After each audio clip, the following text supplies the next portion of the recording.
Olá, eu me chamo Lineu Miranda, sou professor da Rede Municipal de Ensino de Jaboatão dos Guararapes e a nossa aula de hoje vai para os estudantes do 7º ano.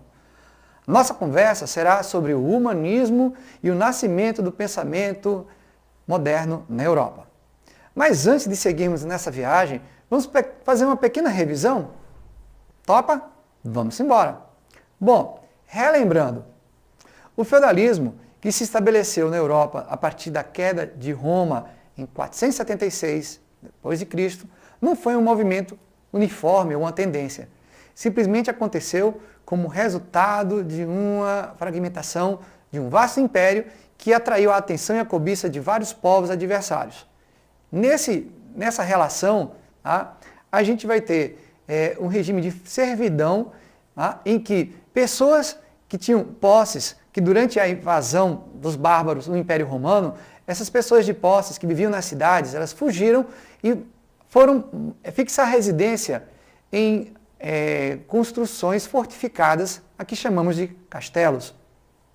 Os mais ricos se protegeram atrás das muralhas e os mais pobres se submeteram a aceitar a proteção desses mais ricos e criando, assim, uma relação de força e submissão, que a gente chama dos valores medievais, que pregam, entre outras coisas, o coletivismo, o emprego da razão para submissão da fé e o teocentrismo. Reparem que temos 3 categorias representadas na ilustração de uma torre que quase que cai para o lado ou para o outro, porque era muito pesada para os camponeses terem que sustentar a nobreza, que está na estrutura do meio, e o clero, que está na estrutura superior. Então, plebeus, nobres e clero eram a estrutura básica da Idade Média. Até que houve um período em que a grande produção de alimentos, resultado de inovações tecnológicas que os próprios camponeses fizeram, aumentando a sua produtividade, como exemplo, a charrua, que é um tipo de arado de tração animal, carregando várias pás ao mesmo tempo. Nós tivemos também o peitoral, para poder puxar peso, que facilitava para que o animal fizesse menos esforço na hora de puxar o arado. A rotação de culturas, quando havia o rodízio da produção de alimentos naquele terreno, alternando o tipo de nutrientes que era retirado, e também a drenagem de pântanos. Tudo isso provocou um aumento na produção de alimentos e, como consequência, excedentes para poder se gerar um comércio. Comércio esse que vai ser justamente fundamental para poder renovar a força das cidades que haviam sido abandonadas durante a fragmentação do Império Romano e as invasões bárbaras. Ok? Bom, e assim, dentro dessa condição, foi se formando uma categoria social. Vocês lembram? Na verdade, eles não eram bem uma classe social ainda. Eles eram plebeus, proletários. Os burgueses, na verdade, eram camponeses pelo acúmulo de riqueza e fortuna consequente do comércio, do excedente. E essas pessoas passavam a viver em ambientes, comunidades muradas, chamadas de burgos. Daí chamá-los de burgueses, certo? A partir de fenômenos acontecimentos como as cruzadas, que promoveram uma intensa troca de relações entre o Ocidente e o Oriente, a gente vai ter um processo de fortalecimento da monarquia, uma centralização, e por conta disso, o mercantilismo ele vai acontecer e vai fortalecer mudanças que os burgueses vão tentar promover, e vão conseguir, mas ainda não como uma categoria social, mas como pessoas particulares que em cada realidade tenta fomentar uma transformação na mentalidade, que a mentalidade medieval ela não é compatível com os interesses burgueses, como vimos na outra aula sobre monarquias absolutistas e mercantilismo, certo? Nós colocamos também na outra aula, só para fechar o relembrando, que a queda de Constantinopla provocou uma correria na Europa, porque as pessoas ficavam angustiadas sem saber como é que seria o controle, o acesso ao rico comércio de especiarias. Vocês lembram?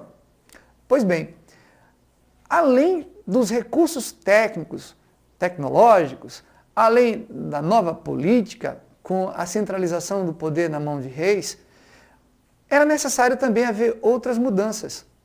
O pensamento, que a gente chama de moderno, tá, foi mais do que uma proposta de corte no passado, tá, e seus costumes ultrapassados para fazer uma ruptura com a mentalidade medieval.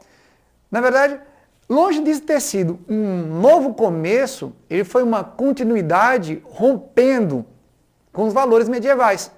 Parte das inovações e avanços científicos já haviam se iniciado com a formação das próprias universidades durante o que eles chamaram de Idade Média. Mas esses valores acumulados precisavam de um momento para poder se tornar, materializar como uma nova onda, uma nova tendência, um novo pensamento, para que os valores medievais ficassem longe de atrapalhar os negócios dos burgueses e dos monarcas. Ok? Bom, o conhecimento humano só foi possível porque algumas pessoas tiveram coragem de enfrentar o que as autoridades impunham.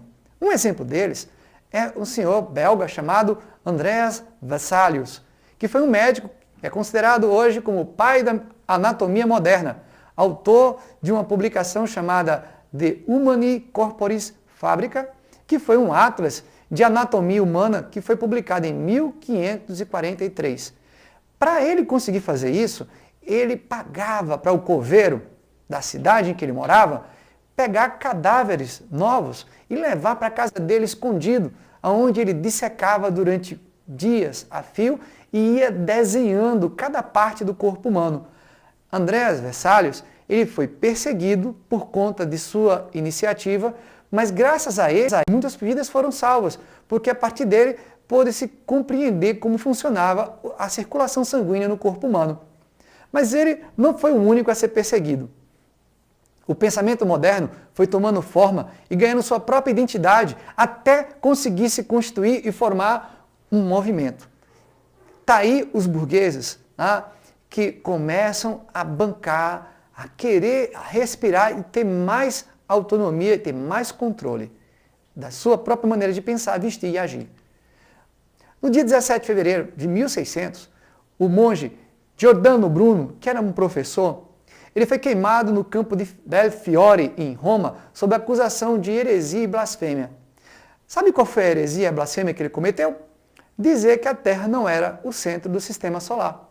Isso que antes Nicolau Copérnico já havia defendido, a Igreja não aprovava, porque se o Sol não fosse a Terra, aliás, não fosse o centro do universo, Jesus poderia ter nascido em quantos planetas, quantos deuses, enfim. Mas Giordano Bruno, ele era bem enfático. Ora, a Terra não é o centro do sistema solar, é o Sol. E do jeito que existe o Sol, existem outras estrelas, existem outros planetas, e Deus é não só adorado e reverenciado neste, como em vários outros planetas. Isso não foi suficiente para salvá-lo. Ele morreu queimado por pensar diferente. Bom, entre as características do Renascimento, nós temos a inspiração da Antiguidade, justamente a Antiguidade greco-romana, que veio de volta para a Europa através das cruzadas, quando houve o contato do europeu com o volume de conteúdo e conhecimento de Grécia e da Roma Antiga, por conta que os árabes eles tinham um estima e um respeito muito grande pela cultura greco-romana. Além da inspiração na Antiguidade, nós temos o individualismo, tá? O humanismo, o universalismo e o antropocentrismo. Essas características elas não são apenas para demonstrar na obra de arte, mas também para poder se expandir para várias outras condições de pensar e agir, que inclusive interferiam na questão econômica e política. Vamos dar uma olhada? Bom, olha só, começa na questão de por que se investir em arte. A prática do mecenato, que é uma espécie de patrocínio dos artistas, filósofos e cientistas, e se espalhou por várias cidades, como Florença, Milão, Gênova e Veneza, e a própria Roma, sede da igreja. Isso é fácil de entender porque a própria Igreja Católica era a maior patrocinadora de obras de arte. Entenda, Se a igreja, para poder perceber suas ideias e valores, ela investia em artistas, se você quisesse implantar um novo modo de pensar, também deveria fazer dessa forma.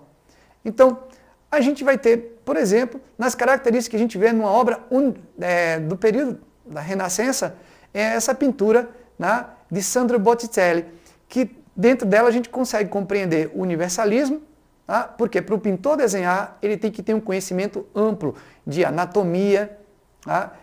E de mitologia também, uma inspiração na antiguidade clássica, e o individualismo, porque ele recebeu a encomenda de fazer uma obra, mas pintou do jeito que ele queria conceber. Está tudo presente aí nessa obra.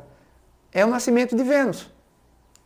Um outro exemplo de individualismo a gente percebe na afirmação das ideias e posições que o artista deixa de obedecer aos limites que foram impostos por quem está financiando a obra.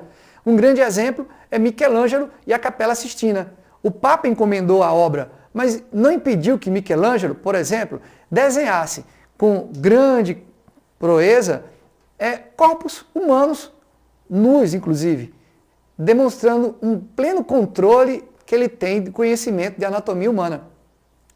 Bom, além desses dois artistas, nós temos também que comparar obras de períodos diferentes, porque o próprio Renascimento ele não foi uniforme. Ao longo do século XIII, XIV, XV, nos períodos que os italianos chamam de 300, 400, a gente vê a transição das pinturas que eram de inspiração religiosa, com a pintura de Cristo, sendo feita de maneira cada vez mais renascentista, com características que levam a demonstrar aquelas características que a gente já mencionou, universalismo, individualismo, enfim. Vamos comparar as obras. Dê uma olhada nessa Santa Ceia. Essa Santa Ceia é de um autor anônimo e ela é da Idade Média. O tema religioso está em destaque. Perceba, nela, a ausência de expressões nas figuras humanas que estão aí representadas. Essa é uma pintura medieval. Aqui, nós temos a Última Ceia, pintada por Leonardo da Vinci. Vejam o cuidado com as proporções, a anatomia, cuidados com o equilíbrio na pintura e uma série de outros detalhes. Essa pintura está na parede de um refeitório, de um mosteiro. O piso do refeitório é exatamente igual ao piso que está aí na pintura que vocês estão vendo. A tapeçaria que está ao lado de Jesus e dos seus discípulos, pintada nesse quadro, é a mesma tapeçaria que estava ornamentando o refeitório dos monges na época em que Leonardo da Vinci fez essa pintura. Até os raios, até as faixas que você vê no teto também são como se fosse um prolongamento. A ideia do artista que ultrapassou aquilo que foi pedido para ele era fazer na sua obra uma demonstração de plenas capacidades, de que ele realmente entendia da pintura e da obra. Bom,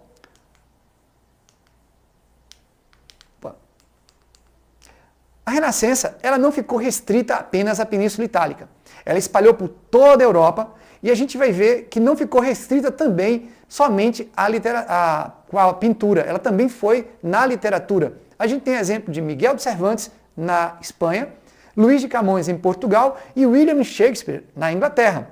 Cada um da sua forma, com inovações na maneira de escrever, nas narrativas e nos temas que eles abordam. Lembrando aquelas características da Renascença: universalismo, antropocentrismo, individualismo e inspiração na antiguidade. Bom, a gente fez uma longa viagem hoje pelo mundo da Renascença. É claro que tem muita coisa para se falar sobre o assunto. A gente pode e deve voltar a esse assunto outras vezes. Mas para a gente encerrar a aula de hoje, vamos para aqui um pequeno desafio. Faça uma pesquisa sobre algum dos maiores artistas da Renascença na Europa e suas obras e descubra a sua importância para a formação das ideias que estão presentes hoje no nosso modo de vida, o modo de vida contemporâneo. Bem, vamos chegando por fim agora. Espero que tenham gostado. Desejo a vocês bons estudos e espero vocês no nosso próximo encontro. Até mais!